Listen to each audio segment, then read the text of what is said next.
ఒక్కసారి కొమ్మూరి గోల్డ్ కి కాల్ చేయండి. తాకట్లో ఉన్న మీ బంగారాన్ని విడిపించి మార్కెట్ ప్రైస్ కి వాళ్ళు కొనుక్కుని మిగతా డబ్బులు మీకు ఇచ్చేస్తారు. హాయ్ హలో నమస్తే వెల్కమ్ టు మనం టీవీ. నేను మీ చార్మి. మనం టీవీ ఉన్నది మన కోసం. ప్రతి నిమిషం ప్రతి గడియ మన కోసం శ్రమిస్తున్న పోలీసులను గౌరవిద్దాం.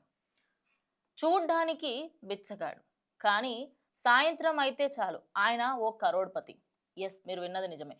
ఈ మధ్య కాలంలో మనము ఈ బిచ్చగాళ్ళు కరోడ్పతులు అయ్యారు అని చెప్పేసి వింటున్నాం. కానీ ఇందోర్లో జరిగిన ఒక ఇన్సిడెంట్ మాత్రం ఆయన నిజంగానే అసలు నువ్వు బిచ్చగాడు ఏంట్రా నాయన అనిపిస్తుంది. నేను ఖచ్చితంగా ఆయన ఫోటో డిస్ప్లే చేస్తాను. ఆయనను చూస్తే ఆయన వికలాంగుడు. ఆయనకి సంబంధించి ఆయన కళ్ళు లోపలికి వెళ్ళిపోయి ఎంత దీనంగా ఉంటాడో తెలుసా మనిషి.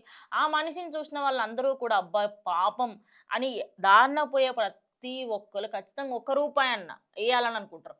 ఎందుకంటే ఆయన చూస్తే అంత బాధేస్తుంది అన్నమాట. అంత దీనస్థితిలో ఉన్నట్టుగా కనిపిస్తూ ఉంటాడు. ఆయన ఒక చక్రాల బండి మీద కూర్చొని భిక్షాటన చేస్తూ ఉంటాడట. అయితే ఇందోర్ సిటీని బెగ్గర్స్ ఫ్రీ సిటీగా చేయాలి అని చెప్పేసి వాళ్ళు అనుకుంటున్నారు. దానికి సంబంధించి ఇప్పటికే 6500 మందిని అందరినీ బెగ్గర్స్ని ఒక దగ్గరికి తీసుకొచ్చి వాళ్ళకి సంబంధించి జాబ్స్ ఇప్పించడం కానీ, వాళ్ళకి సంబంధించి ఇతరితర పనులు నేర్పించడం కానీ, వాళ్ళని మార్చే ప్రయత్నం చేయడం కానీ అన్నీ చేశారు. ఇక్కడ వరకు అంతా బాగానే ఉంది. ఇదే క్రమంలో ఒక ఆయనను కలవడం జరిగింది. ఆయన పేరు మంగీలాల్. అయితే ఈ మంగీలాల్కి అసలు కాళ్ళు లేవు, చేతులు లేవు అని చెప్పేసి అంటున్నారు. ఆయన వికలాంగుడు అని చెప్పేసి ఇందాకనే చెప్పాను. మరి ఆయనకి సంబంధించి ఈ వికలాంగుడు అలా చక్రాల బండి మీద వెళ్తున్న క్రమంలో ఇందోర్ వాళ్ళకి కనిపించడం జరిగింది. సరే మిమ్మల్ని కూడా తీసుకువెళ్తాము అని చెప్పేసి పోలీసులు దానికి సంబంధించి ఆయన మీద ఒక చిన్న ఇన్వెస్టిగేషన్ స్టార్ట్ చేశారు. ఏదైనా ఆస్తి ఉంటుందేమో, ఏమన్నా ఉందేమో అని చెప్పి నామకే వాస్తే చేసిన ఒక ఇన్వెస్టిగేషన్ ఆఖరికి పోలీసులనే మైండ్ బ్లాక్ అయ్యే విధంగా ఉందన్నమాట. ఆయన జాబితాలో ఏమేమి ఉన్నాయో తెలుసా? ఓ ఇల్లు, 1 కాదు 2 కాదు 3 ఇల్లులు. ఒకటేమో ఫ్రీగా వచ్చింది, కానీ ఇంకో 2 ఆయన సొంతంగా కొనుక్కున్నాడంట. అదే కాకుండా ఆయనకి సంబంధించి ఒక కారు కూడా ఉంది. కారే కాదు, ఆయన 3 ఆటోలను కూడా నడుపుతూ ఉంటాడు. ఇంకా చెప్పుకుంటూ పోతే ఆయనకి సంబంధించి ఏదైతే కారు ఉందో దానికంటూ ఒక డ్రైవర్, ఆయనకంటూ నెలకంటూ ఇంత జీతం. కానీ ఆయన మాత్రం భిక్షాటన చేస్తూ ఉంటాడు.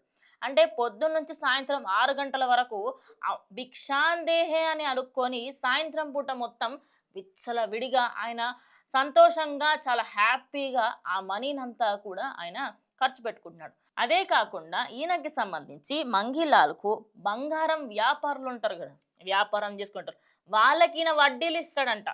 అంటే ఒక బిచ్చగాడికి 3 ఇల్లులు, అందులో ఒకటి ఆయన దివ్యాంగుడు అని చెప్పేసి రెడ్ క్రాస్ సొసైటీ వాళ్ళు ఇచ్చారంటే అది ఓకే.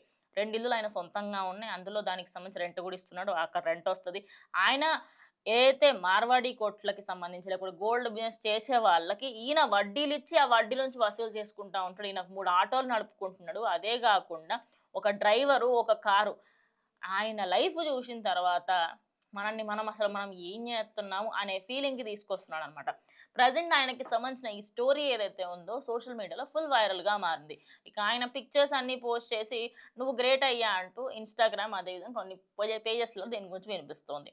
మెయిన్లీ ఏంటంటే ఈయన దానికి సంబంధించి ఇదంతా ఎక్కడి నుంచి వచ్చింది అంటే, నాకు ఒక 2 లక్షల రూపాయల ఇల్లుండే, నేను నన్ను అమ్ముకుంటే నాకు 10 లక్షలు వచ్చింది. దాని తర్వాత ఇలా నేను అమ్ముకుంటూ ఈ స్టేజ్ వరకు నేను కష్టపడి సంపాదించిన, నేనేం భిక్షాటన చేయాలి అంటున్నాడు. కానీ ఆయన భిక్షాటన చేస్తున్నప్పుడే కదా ఇందూరు పోలీసులకు కనిపించింది.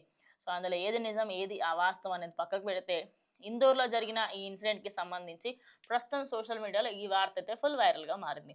దీనికి సంబంధించి మీరేమనుకున్నా ఖచ్చితంగా కమెంట్ చేయండి.